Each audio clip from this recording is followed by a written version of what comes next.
Okay, good afternoon. My name is Alfred Tan Chai Hok, and today's my sharing is entitled "A Family Hobby: Stamp Collecting." Right, this is the album which has been with me all these years since I started the family hobby of stamp collecting. Let me show you some of the stamps that I've collected. Some stamps collected from different countries, different periods. I was the least interested amongst all my family members who actually indulged in this family hobby. But I managed to salvage this and I kept it all these years. Yeah, actually, the family hobby of stamp collecting was initiated and started by my paternal grandfather, who then got my father involved, and then the children were dragged in as well, and I was one of them.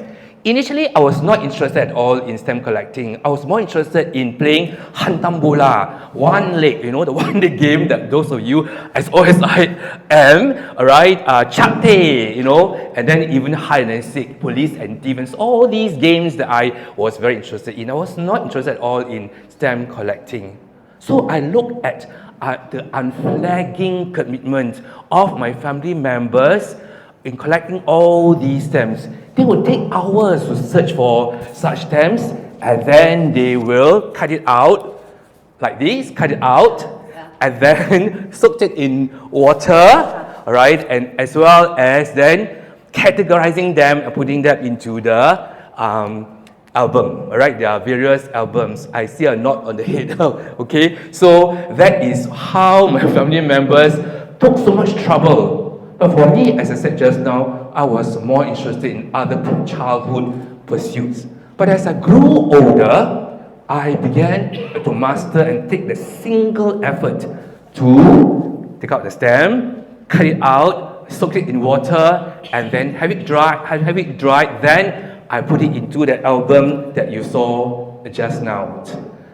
Well, as I grew older also, I found out that why were there so many people's heads, as you can see from here? Now, some of these people's heads, or the people on the stamps, were not exactly that handsome, or beautiful, or suave looking, or even ethereal. What was the point of having all these people's heads on these stamps? I couldn't fathom. But it got me interested to find more about these people. So, back then, I went to the only library that was available, and that is the National Library at Stanford Road. There, I would really bury myself, in reading all the books about these people and the countries that belong to, and also the setting and the political milieu and environment that they were in at that time. And one of them is this ruler called Sukarno. Now, Sukarno was no longer a person on the stamp, but he was a charismatic ruler, alright? A leader actually, who actually inspired a martial support of his people to fight for Indonesia's independence.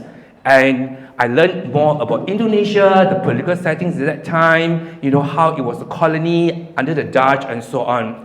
For this lady here, I think all of us know, she was Queen Elizabeth, alright? And she belonged to a long lineage of rulers who were once upon a time the rulers of the most powerful empire in the world.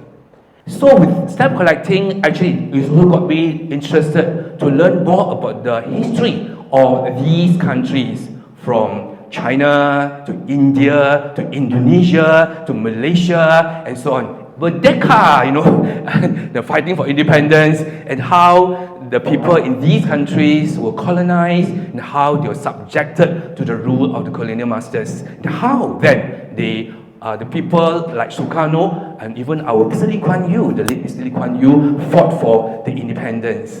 And so, stamp collecting thus bears resemblance and meaning to me, and I am very glad that my paternal grandfather started this family hobby of stamp collecting. Thank you.